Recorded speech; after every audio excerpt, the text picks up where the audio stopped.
in an ideal world, we would try and morph the facial skeleton to be able to more easily fit into that perfect face or Queen Nefertiti's mask. The Egyptian idealization of Nefertiti reveals a culture that, like Southern California's today, was fixated on good looks and staying young. Beauty reflected power. Well, there's no doubt at all that the Egyptians, like most societies indeed, were obsessed with appearance. They liked to look good. It not only gave a position of status for an individual and reflected their status within Egyptian society, but also was part of the general ritualism of sex and sexuality within ancient Egypt.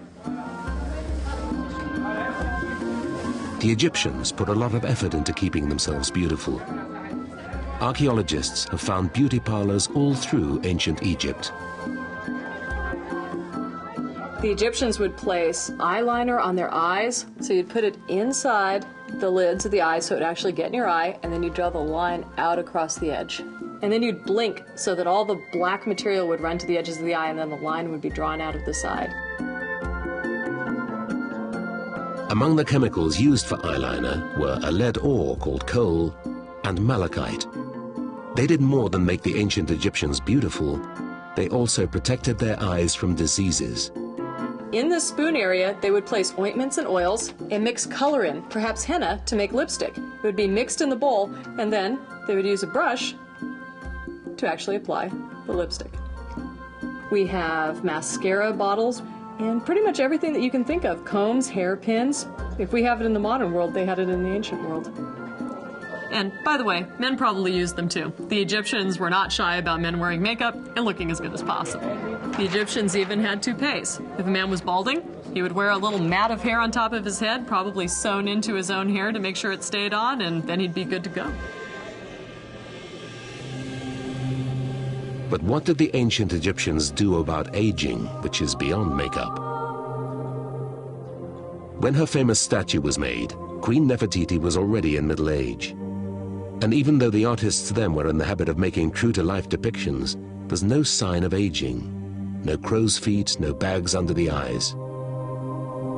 Her very name means perfect one. But was she too perfect? Had the beautiful Queen Nefertiti had a facelift? There's been some discussion about Nefertiti possibly using mechanical means so that she would look younger. And this has been referenced obliquely in some other texts of using pieces of linen that were covered with resin or other adhesive and being used near the hairline to pull back the eyes, or even pulling the hair tighter to make those crow's lines go away and sagging jowls, pulling them back. So mechanical means were probably used to make people look younger in the ancient world.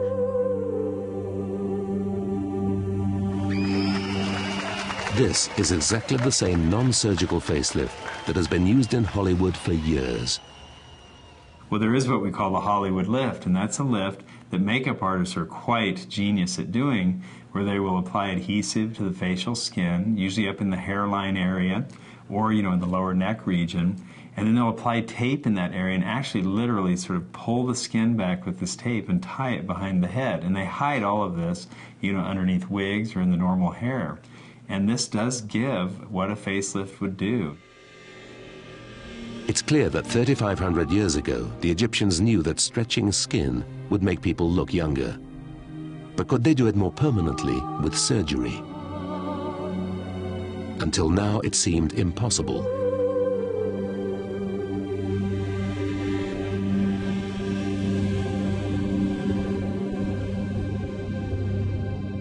In the shadow of the first royal pyramid at Saqqara, archaeologists recently made an extraordinary discovery.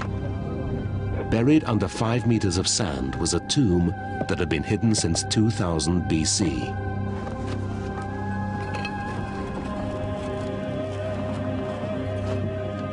And in the writing on the walls is the suggestion that plastic surgery was actually being practiced then.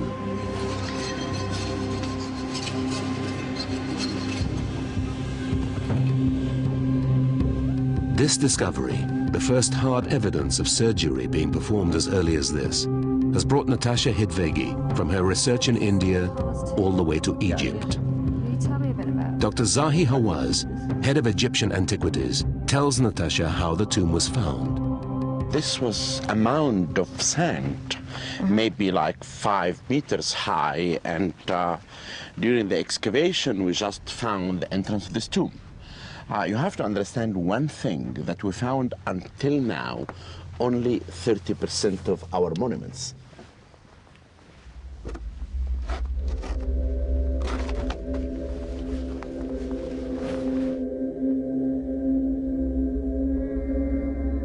Tombs this elaborate usually belong to the royal circle. So archaeologists were amazed to find that this one was for a doctor. Natasha, you can imagine yourself as a physician who's living today, and you are now with me inside maybe one of the oldest tombs of a physician. That's amazing. And if you look at his name, it's written Kar. This is his name. And after that, his job is the physician working in the great palace of the king. So he was one of the chief physicians of his time. Maybe he was treating the wives of the king, the children of the king, and I believe it's really amazing. And if you look at these scenes also, how really it's beautiful daily life scenes, people holding offering jars, leading an oxen, and the artifact that I will show you, it's amazing.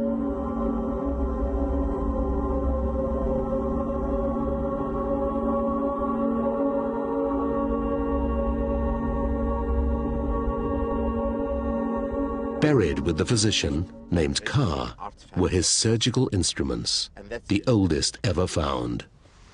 And look at it, you know. Excellent. Yeah, it's very, it's made of bronze. I mean, this is very fine and very sophisticated to get them.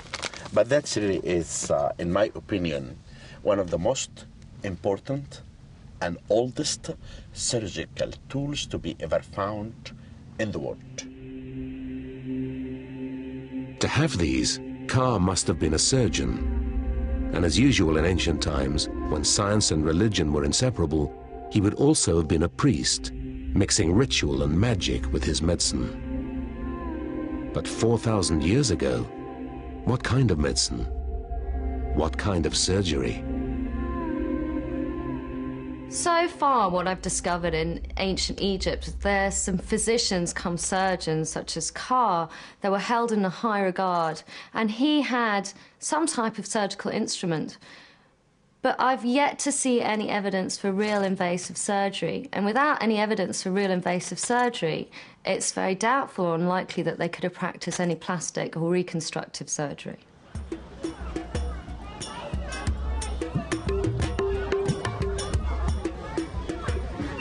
So what Natasha wants is evidence that invasive surgery was performed 4,000 years ago, and her quest takes her to the market.